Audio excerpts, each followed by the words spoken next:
Olá, esse é mais uma Apostila com Vida. Meu nome é Jorge Cruz e a gente, na cobertura da Mostra Tiradentes São Paulo, a gente recebe hoje a produtora de Kevin, que está na Mostra Aurora desse ano, a Luana Melgaço. Queria agradecer ter aceitado o convite. Vai ser uma conversa diferente do que a gente está acostumado a fazer, que a gente vai falar mais sobre produção. E quem acompanha o cinema brasileiro dos últimos anos está acostumado a ler seu nome também em várias produções. Na apostila de cinema mesmo, no ano passado a gente reassistiu Girimunho, já no contexto de pandemia, por conta do lançamento de Querência, a gente fez uma revisitação a essa obra do Alberto Caton. Então, a gente vai falar um pouco sobre sua trajetória, sobre o Kevin, diretamente. Mas eu queria que você começasse, Luana, falando sobre a sua trajetória. Você veio da comunicação, mas você é produtora audiovisual desde 2005, né? Então você tem quase 20 anos de experiência na área. E eu queria que você falasse sobre a sua trajetória e também sobre a importância das junções de nomes, né? Você faz parte da TEIA, né? O nome já diz, né? A importância dessas conexões dentro do cinema brasileiro e como que essas uniões foram se fazendo ao longo da sua trajetória até a gente chegar aqui no lançamento do Kevin. Então, Jorge, obrigada pelo convite, muito feliz de estar aqui com vocês. Gosto muito de falar dos filmes que eu faço e de falar sobre produção, que eu acho que muitas vezes é um lugar misterioso, né, do cinema, porque a gente discute muito a criação e a produção fica de lado, parece que as coisas brotam nos filmes e não é bem assim. Eu estudei comunicação e eu fiz rádio e TV, e naquela época, alguns dos meus colegas já são hoje, né, 20 anos depois, parceiros de trabalho, né, e aí eu dou um destaque para a Clarissa, que é minha sócia, né, e a gente estudou junto, então acho que ali começou as primeiras redes, né. Eu costumo dizer que eu comecei a produzir em 2005, porque eu acho que ele foi um marco que eu passei a me dedicar quase que exclusivamente ao cinema, mas as minhas primeiras experiências foram já na época da faculdade, que eu acho que dentre os trabalhos que a gente fazia, eu sempre ia para o lado mais logístico, mais de organização. Então, ali começou a delinear o meu perfil. E aí, depois, eu trabalhei muito com institucional, com programa para televisão. E aí, quando eu formei, eu fui trabalhar com o Elvésio Raton, eu fui estagiária num filme dele, né, que foi a minha primeira experiência mesmo com cinema, meu primeiro set, primeiro tudo. Mas naquela época eram poucas as produções que estavam acontecendo, não existia ali uma continuidade, né? Poucas pessoas estavam de fato trabalhando e dedicando, tinham condições, poucos projetos eram aprovados. Então, ali de 2000 até 2005, não apareceram para mim outras oportunidades para trabalhar em outros filmes. Então, eu fui seguindo uma vida paralela no audiovisual, mas também muito como produtora, mas muito mais institucional ou coisas corporativas ou muito por aí. Em 2005, eu voltei a trabalhar num filme do Elvésio Raton, que foi o Batismo de Sangue, e eu fui coordenadora de produção. Então, foi meu primeiro grande filme já como uma profissional, não mais como uma estagiária. E depois que terminou o Batismo de Sangue, eu fui trabalhar com Clarissa e Elvésio Marins, Clarissa Campolina e Elvésio Marins, no Trecho, na TEIA. Então, foi ali e aí, depois do Trecho, a gente já vivia uma outra época, porque já tinha alguns incentivos, já tinha incentivos locais, estaduais, a Lei Rouanet, né, tinha alguns prêmios, tinha prêmios do Ministério da Cultura. Então, nessa época, eu acabei produzindo muito, trabalhando sempre em vários projetos, mas de uma forma meio livre, um pouco na TEIA, um pouco na Quimera, que eu sempre voltava, na Camisa Listrada, né? Comecei a trabalhar com Marquinhos Pimentel nessa época também. Então foi tendo ali uma continuidade de trabalho, mas eu estava sempre ali muito ligada a uma parte mais concentrada, logística, né? Um contrato de trabalho, tinha um dia para começar, um dia para terminar, eu não participava de todo o processo. E foi com o Girimunho que eu mudei um pouco a chave da minha participação quando eu entrei no projeto quando ele ainda era uma semente, quando ele era uma ideia, né? E aí comecei a dedicar não só numa parte da filmagem, mas também no desenvolvimento e na filmagem e depois também nas estratégias de lançamento, né? E aí é um trabalho que não termina, né? Assim, quando você é a produtora do filme, a sua responsabilidade com ele existe por toda a vida dele, né? Então essa que foi meu início de trajetória, e aí, assim, chegou uma época que eu era muito livre, trabalhava com muitas pessoas, isso foi muito importante, eu acho que para minha formação, mas depois eu fiquei um pouco muito ligada aos projetos da Teia, né? Então fiz parte ali do grupo num momento específico, mas foi quando também eu, Clarice e Marília montamos a Navilhana, porque a gente precisava de fato ter uma empresa que respondesse pelos projetos, que fosse pontuada na Ancine, então, e isso também o Girimunho foi parte importante desse processo. E aí depois a Teia foi se desfazendo de alguma forma, né? Porque cada realizador começou a ficar envolvido com as suas próprias empresas, e hoje eu estou bem dedicada à Navilhana, com os projetos da Navilhana, mas também fazendo muitas outras parcerias, e o Kevin é uma dessas, né? Que é uma parceria com a Vaca Amarela e com a Bucaia. Eu vou até me consertar, acho que eu vinculei o Girimunho Elvésio e o Raton, que são dois Elvésios da sua vida, né? O Elvésio Marins. Isso. E a gente, com certeza, a gente estava ocupando o mesmo espaço ali na premiere, do Festival do Rio, do Girimunho, que ficou muito marcado, porque teve uma falta de luz, teve que recomeçar. Foi. Eu estava nessa sessão. Você estava? E assim, essa foi uma sessão tão marcante na minha vida, porque você lembra, assim, o Cine Odeon lotado de gente. A gente fez um trabalho incrível de levar as pessoas para assistir o filme. O Festival do Rio é sempre muito concorrido, muitos filmes, e acabou a luz no meio, assim. Sabia por quanto tempo, né? Quer dizer, você ia demorar meia hora, 2 horas. Enfim, mas foi incrível, voltou, depois deu tudo certo. Mas aí você monta, né? Você, a Luan, a Clarissa Campolina, que monta o Kevin, e a Marília Rocha, vocês montam a Ana Vilhana, fica também a indicação, né? A Marília Rocha tem uma das direções dela, A Cidade Onde Envelheço, está no catálogo da Netflix nesse momento, então é mais uma oportunidade de assistir um destaque do cinema nacional. E você fica na produção. Antes de a gente entrar no Kevin, eu queria fazer uma pergunta mais diretamente a você, se você nunca teve essa vontade de também dirigir, também fazer trabalhos como diretora, ou se o que te interessa mesmo, o que te faz bem é ficar mesmo nessa parte administrativa, mais burocrática da produção, ou se essa veia mais artística nunca te despertou nesse caminho? Olha, até hoje não surgiu a vontade de dirigir. Eu sei que tem vários produtores que dirigem e tem vários diretores que são também produtores dos seus próprios projetos ou produtores de outros trabalhos.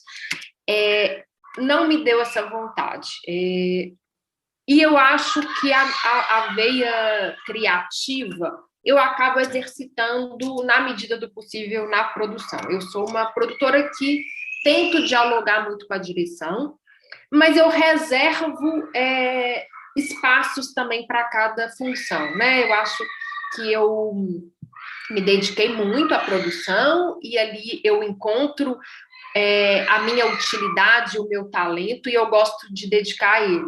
Então, na medida do possível, eu gosto de trabalhar de um jeito muito aberto, com muita troca, mas guardo para mim esse lugar da produção por enquanto, né? Pode ser que isso mude em algum momento.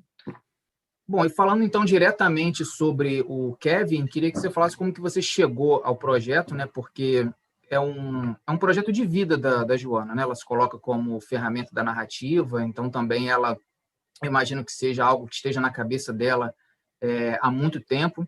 Queria saber como que ela chegou em vocês, ou você chegou nela, como que você entrou de vez no projeto do filme? Então, a Joana já é uma amiga há muito tempo, é casada com o Gustavo, que é meu colega de faculdade, então também veio desse núcleo da faculdade, assim, as relações. E a gente já tinha, ela com Clarissa, já tinha feito alguns trabalhos juntas, então a gente circulava ali no mesmo lugar. Eu tive uma participação pequena no Morada, quando ela filmou o Morada. Quem estava produzindo era a Débora, que também era uma amiga que precisou se ausentar uma época, então eu ajudei em algum momento. E aí, quando ela estava muito dedicada ao projeto, assim, bem no início ainda, mas ela já estava escrevendo um argumento, um roteiro, ela estava trabalhando na época com o André Novaes, e ela me procurou.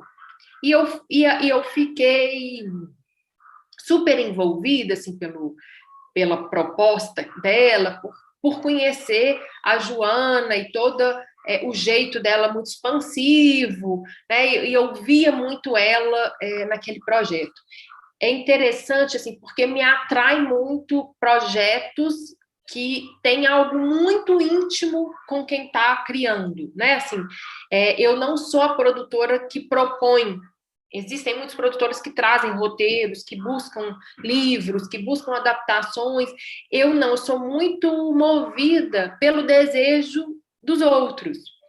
Mas para mim é muito importante ver o tanto que aquilo é fundamental na vida da pessoa, sabe? Que tem algo ali que ela precisa filmar aquilo, e eu acho que foi isso que me atraiu no projeto. Era, como ela, né, já falou em várias entrevistas que ela deu, era um projeto bem diferente, porque a princípio ela imaginava que a Kevin estivesse vindo ao Brasil, a Kevin já tinha uma filha, e só que ao longo do processo da gente tentar captar, da gente tentar recurso, tanto a vida da Joana quanto a vida da Kevin foram mudando muito. E aí a gente foi adaptando o projeto até chegar, né, no que o filme é. Então foi um pouco por aí, e foi uma parceria muito legal, assim, porque de muita troca, né, assim, a Joana confiou muito em mim como produtora, mas também de alguma forma dividiu comigo essa função, também buscando recurso, também imaginando o projeto, colocando a mão na massa numa parte prática e burocrática do processo, e eu acho que eu também pude ajudá-la muito com as questões artísticas, criativas, né? Inclusive eu fui nas 2 filmagens da Uganda, e ela falou, eu quero que você esteja lá para a gente conversar, mais do que para produzir, para resolver coisas, é fundamental que você esteja lá para trocar ideia, porque era tudo muito surpreendente, a gente não sabia o que encontrar exatamente naquele universo, né? Nessas viagens. Tínhamos todo um planejamento, mas que dependia muito também da Kevin entrar no filme, entrar e ter desejo de fazer algumas coisas. Então, tinha uma vontade, mas que ela foi colocada à prova muito durante o processo. Então, eu acho que eu pude ajudá-la muito nessas conversas, da gente assistir o material junto, discutir o que fazer, e isso foi muito legal, assim. Fico muito feliz dessa participação minha no Kevin. Eu ia perguntar justamente, uma das perguntas era se você chegou a viajar, né, para Uganda durante a produção, e porque, assim, tem gente, né, que não está familiarizado e também tem curiosidade de saber como que funciona a produção. Além da produção, você também estava na produção executiva. Então, eu queria que você falasse um pouco das dinâmicas e, por um outro lado, a sua conexão com o filme, né? O Kevin é um filme que traz muitas questões ligadas ao feminino, à maternidade. Então, eu queria que você dividisse, se você quisesse, conosco, como que ele também tocou você pessoalmente. Né? E além de ser um documentário que vocês estavam ali sem saber muito, tinha uma ideia de roteiro ali, mas era muito em cima do que estava acontecendo. Eu queria que você falasse como que foi a experiência de participar ali da produção diretamente e como que funciona essa dinâmica para quem não está familiarizado com essas etapas da produção, em que momento os seus trabalhos, os múltiplos trabalhos, né, que cinema nacional demanda que a gente tenha várias funções dentro de um mesmo projeto.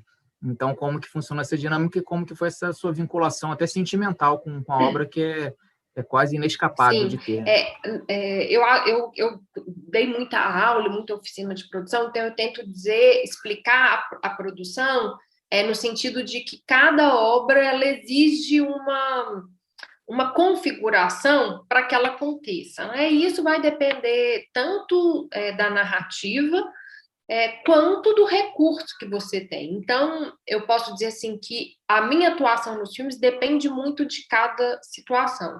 Né? Então, tem projetos que são maiores, que são mais estruturados, que têm mais dinheiro, que eu, por exemplo, faço essa gestão mais ampla, que é pensar a estratégia do projeto como um todo, mas eu não faço, por exemplo, a executiva, que é a administração financeira propriamente dita, ou a direção de produção, que é a administração logística, assim, de um jeito mais superficial, mas para que as pessoas entendam. No Kevin, eu fiz a produção geral, né, esse pensamento do filme, também a produção executiva, que é cuidar de cada conta, de cada pagamento, de cada contrato, com a ajuda, claro, mas essa era a minha responsabilidade. E quando eu fui para a primeira, porque a gente fez 2 viagens no Kevin, a nossa primeira viagem, eu também fiz a direção de produção, que era pensar a logística, o cotidiano, né, o que fazer cada dia, o transporte, a comida, tudo, né, tudo, ali o equipamento, então essa parte mais logística. Para mim é muito difícil estar envolvida nessa parte logística, porque quando você está muito preso num set, você não tem tempo de cuidar de todas as outras coisas que estão acontecendo ao mesmo tempo. Então, os meus filmes, eu tenho um filme que está em distribuição, tem um filme que está em planejamento, que está em desenvolvimento, outro que está filmando, então eu sou uma pessoa muito mais de escritório, porque eu preciso estar coordenando tudo ao mesmo tempo, né? Então, basicamente, eu trabalho no escritório, eu não trabalho no set. Mas a Joana me envolveu muito, ela é muito envolvente, muito sedutora, e me levou para essas viagens. E eu vou te dizer que dali eu fiz de tudo nessas viagens, assim, tanto a primeira que a gente foi com muito pouco recurso, então a gente alugou uma casa e eu cuidava tanto da administração da casa, da comida, eu ia no mercado, comprava comida, eu cozinhava junto com a Cris, que é a fotógrafa, a gente cozinhava junta, então além de ter as funções no filme, a gente cuidava dessa parte. E foi muito, muito intenso. Na segunda etapa, a gente já tinha ganhado o fundo setorial. E aí a gente conseguiu ter um pouco mais de conforto. Ficamos num hotel e eu e a Joana convidamos a Vanessa Santos para fazer a direção de produção e ela cuidou dessa parte logística. E aí eu pude estar mais livre, sem pensar ali tanto no dia a dia. Agora, eu tenho uma conexão muito forte com o Kevin, assim, para mim, bate muito forte o filme, porque eu sinto que tem ali questões que passam pela vida das mulheres, e muitas delas passam pela minha vida também, né? Ser amiga da Joana, além de ter uma relação profissional, também me comove muito, né? Ter conhecido a Kevin foi um aprendizado, porque ela é uma mulher muito forte, que tem muito a dizer, né? Tem muita opinião e tal. Então, em todos os sentidos, eu acho que eu aprendi muito nesse processo, né? Desvendar outro continente, outras realidades, e ao mesmo tempo sentir que como pessoas temos tantas coisas em comum, mesmo como mulheres principalmente, mesmo estando em lugares tão distintos, né? A gente aqui no Brasil, ela na Uganda, que as nossas questões são tão compartilhadas e são tão íntimas, muitas vezes sendo tão diferentes também, sabe? Com realidades muito diferentes. Então, me toca muito esse filme. E eu fiquei muito satisfeita depois da exibição na mostra, o tanto que outras mulheres me procuraram para falar também das questões que elas se reconheceram reconheceram de si próprias nesse filme. Eu acho que isso foi muito incrível, assim, foi meio catártico depois das primeiras exibições, né, que foram em janeiro, o tanto que essas conversas com outras mulheres, o tanto que isso rendeu, sabe? Eu acho que foi muito importante, assim. É um filme que com certeza marcou, assim, de alguma forma, a minha trajetória. E dentro da sua trajetória, né, por conta da sua experiência, você já participou de vários encontros de coprodução, né, as feiras, né, que são fundamentais também nos festivais. Você participou já em Roterdã, no Bafis, em Buenos Aires, na Argentina.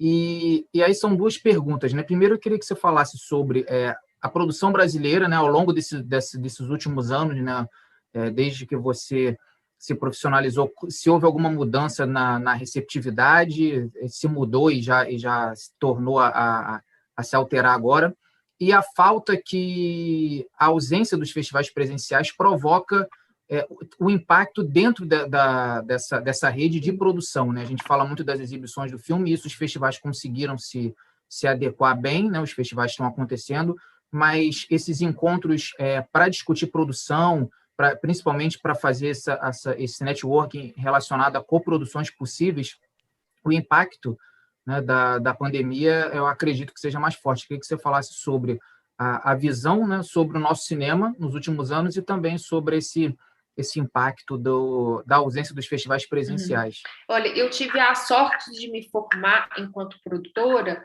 ao mesmo tempo que as leis de incentivo e os fundos, e principalmente o fundo setorial e as políticas públicas foram sendo aprofundadas, né? E isso eu vi também um renascimento de uma diversidade da produção. Eu acho que o cinema brasileiro sempre foi muito potente, com características diferentes ao longo da sua existência, mas a gente pode dizer desses últimos 20 anos em que a gente foi vendo novos agentes entrando na produção, novas histórias, né? E vendo ali uma semente de uma indústria, né? Não podemos dizer ainda que é uma indústria completa, formada, mas era uma indústria em formação e muito potente, com muita possibilidade, né? E vendo também a aproximação do público, né? Quem acompanha, por exemplo, a Mostra de Tiradentes ao longo desses anos todos, vê como o público foi aproximando, foi aumentando, foi né, assim, se transformando e crescendo ao longo desse tempo.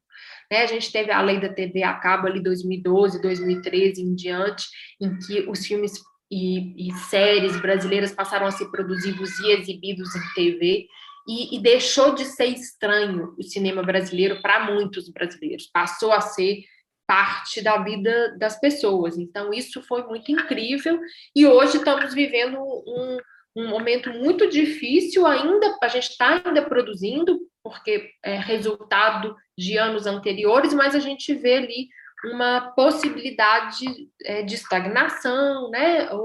Ou de que essa produção se reduza, que essa indústria comece a retroceder de um caminho que estava sendo muito legal, muito interessante para o Brasil como cultura e como mercado também. Os festivais presenciais, eu acho que eles estão fazendo falta para toda essa rede. Eu tenho participado de encontros online para coprodução, mas não é a mesma coisa, assim, é mais difícil.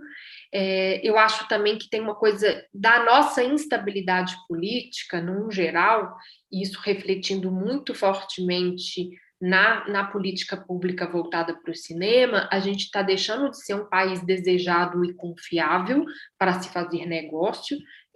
Não temos como entrar com dinheiro mais, como a gente tinha antes, né? A gente tinha onde buscar recursos para entrar em projetos de outros países, e não temos como garantir para os outros países que os nossos projetos serão financiados aqui, né? Porque quando eu tenho um sócio na França, primeiro eu tenho que ter um recurso aqui para que depois ele complemente esse recurso. E hoje a gente tem muita dificuldade em garantir aos outros países de que a gente vai conseguir a nossa parte aqui. Então, está tudo muito sensível e a pandemia, com certeza, só piora esse cenário. E eu acho, assim, que a falta da presença dos festivais, ela também faz diferença para a criação, né? Porque muitos filmes surgem com o encontro de diretores e diretoras nos festivais, porque um assiste o filme do outro, e aí tem a ver, e aí convida para uma participação, ou um monta o filme do outro, ou fotografa o filme do outro. Então, todo esse encontro sempre foi muito rico, né, para a nossa indústria, para a nossa criação. Acho que conhecer outras pessoas, né? Eu também sou procurada para produzir outros filmes, para trocar com outros produtores. Agora, enquanto isso, a gente vai ativando outras redes na medida do possível. O lançamento do Kevin nessa plataforma online, eu te digo que eu e Joana tivemos muita dificuldade no início em lidar com isso. Mas como e a gente, né, refletiu se valia a pena seguir, né, com uma premiere não presencial, mas a gente conversou e entendeu que o filme estava na hora dele ir para o mundo, assim. Ela já está envolvida no Kevin desde 2012, era muito tempo guardando aquilo para ela, sendo ela a protagonista, sendo ela a diretora. Então, acho que precisava que a gente cumprisse essa etapa para ela também seguir com outros projetos da vida dela, né? E foi surpreendente a resposta do público. Então, teve esse lado que foi muito bom, né? Eu acho que eu não posso dizer que é tudo ruim. Foi muito legal o filme ter sido visto em todo o Brasil, por espectadores de todos os lugares. Então, isso acabou sendo, eu acho que para a carreira da Joana também vai ser legal, sabe? Ela vai colher os frutos disso, de alguma forma. Para a gente ir caminhando para o final, eu ia falar de uma outra ponta, né, da produção audiovisual, que também o Kevin traz um agente muito importante, que é o da distribuição, né? O Kevin tem distribuição da Embaúba, que nos últimos anos, né, a gente até na apostila tem um marcador próprio, porque assim, muitos filmes tem um grupo ali que faz essa ponte entre as produções ali a partir da distribuição da Embaúba, que é impressionante. Acho que é muito difícil a gente não ver um filme que não seja espetacular, que seja distribuído ou coproduzido por eles. E eu queria que você falasse sobre essa parceria, né? Em que momento que ela chega e como é ter o peso da Embaúba hoje na indústria audiovisual também brasileira. Olha, eu acho incrível que a gente tenha atores diversos na distribuição. A gente também, há um tempo atrás, sei lá, 10 anos atrás, a gente tinha pouquíssimas distribuidoras, os filmes menores não autorais, assim, de realizadores que estavam fora do foco, né, da fama, de ter sido, né, já ter realizado filmes anteriores bem-sucedidos, não tinham espaço, né, foi quando surgiu a Vitrine. Alguns dos nossos filmes também foram distribuídos para a Vitrine desde ali do início, mas faltava, de alguma forma, outros distribuidores que também se interessassem pelo cinema autoral, cinema arriscado, né, um cinema que o sucesso dele não está dimensionado na quantidade de pessoas no público pagante, né? Aquela lista que vai para a Ancine, que sai dos cinemas e vai para a Ancine, né? Então, que pudesse ver os filmes com trajetórias diferenciadas para o cinema. E a Embaúba veio num lugar, né, de um buraco que tinha, e eu acho que o Daniel está fazendo muito bem esse trabalho. A gente, quando vem um filme distribuído pela Embaúba, a gente já sabe que vai vir algo muito bom. Eu já sou também amiga do Dani há muitos anos, né? A gente muito próximo, mas eu tinha já vários outros filmes com a Vitrine, com a Olhar de Cinema, que é outra galera muito massa também. E aí eu estava esperando uma oportunidade para trabalhar com o Daniel, E quando o Kevin estava quase pronto, a gente queria inscrever no BH nas telas, porque teve um edital para distribuição. E foi aqui um edital de Belo Horizonte. E podia inscrever filmes para captar recursos para distribuir. E aí foi nesse momento que eu falei, Dani, eu tô com esse filme, eu tenho certeza que você vai gostar, tá quase pronto, não tá pronto, mas a gente já pode mandar, porque pelas regras do edital a gente pode mandar, topa entrar?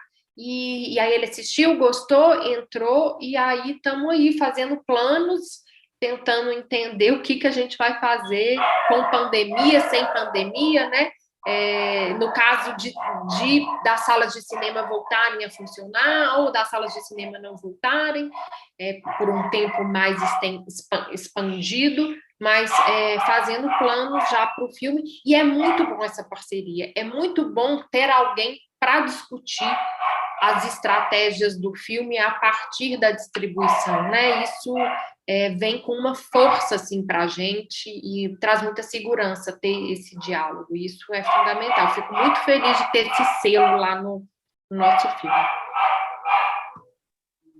Para a gente finalizar, né, eu queria fazer como pergunta final sobre como você se sente levando um projeto, né, uma produção sua, um projeto que você está envolvida para a Mostra Tiradentes, principalmente na Mostra Aurora, que é fundamental para uma renovação do cinema, né? Quer dizer, é um recorte que são realizadores com poucas obras ainda, né, na estrada, então tem esse diferencial da gente descobrir novos nomes, e a Joana, com certeza, é um nome que veio para ficar. E deixasse um recado final, algo que a gente não conseguiu alcançar aqui nas perguntas, para quem está assistindo, já agradecendo pela pequena aula sobre produção que a gente pôde ter aqui, mas queria que você falasse desse sentimento sobre a Mostra Tiradentes e deixasse um recado final para quem está assistindo aí a nossa entrevista.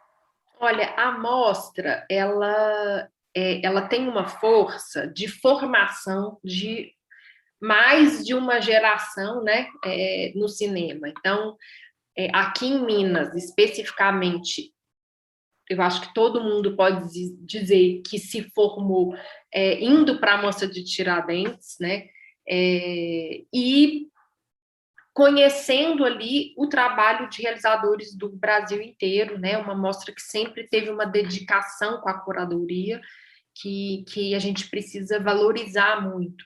Então, quando a gente termina um filme, normalmente a gente pensa para onde esse filme deve ir, né? Qual é o lugar dele? E eu e Joana imediatamente pensamos que seria um lugar para o Kevin, e a gente inscreveu e ficou torcendo pela seleção, e quando ela veio para a Mostra Aurora, nos trouxe muita alegria, mesmo porque vem como um selo, vem como uma possibilidade de chegar ao público, né? Eu agradeci muito, eu lembro, logo após a exibição, mandei mensagem para a Raquel, para a Fernanda, para a equipe da Universo, porque nesse contexto tão difícil, né, tão adverso, elas fizeram uma movimentação para que essa mostra acontecesse com a melhor né, com o melhor jeito, que chegasse para as pessoas. E eu acho que esse trabalho a gente tem que valorizar. Então, me alegra sempre estar por ali, né, na mostra, faz parte, de fato, da minha formação como produtora. E eu queria agradecer a oportunidade de vir cá falar sobre produção. Eu sou uma militante sobre falar de produção. Eu acho que a gente precisa abrir esse lugar para as pessoas, entender o que a gente faz, né? Porque e logo hoje, que a gente também vive um momento complexo de leis, de fundos, de financiamento, de distribuição, precisamos de produtores formados para que levem adiante, tenham gás, energia, para levar adiante os projetos artísticos de forma muito prática, de forma assim, militante mesmo, para que os projetos aconteçam. Então, acho que a gente faz diferença nesse mercado. Somos muitas vezes não somos ouvidos, porque acho que sim, tem um interesse muito forte pela criação, e eu acho que isso é incrível, porque a gente quer mesmo conhecer o artista, mas nós produtores também somos artistas, também temos muito para falar. E fico feliz que vocês tenham aberto esse espaço para que a gente possa falar do que é o trabalho da produção.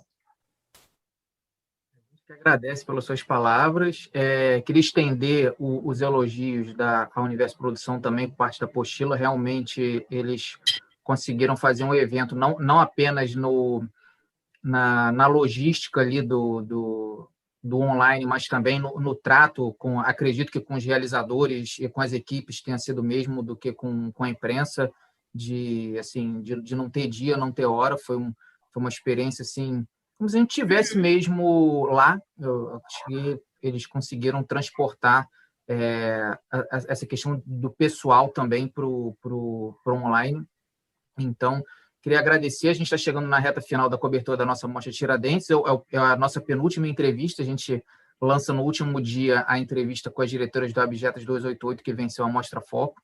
Queria agradecer a Luana Melgaço pela entrevista sobre produção. Ela que é produtora executiva experiente, produziu o Kevin, um dos destaques da Mostra Aurora desse ano. Então, se você está assistindo pelo YouTube, se inscreve no canal, ativa a notificação. Se você está ouvindo por podcast, acompanha o nosso feed, segue a gente nos agregadores, que a gente sempre lança as entrevistas tanto em áudio quanto em vídeo. Então é isso, esse foi mais uma Apostila com Vida. Muito obrigado.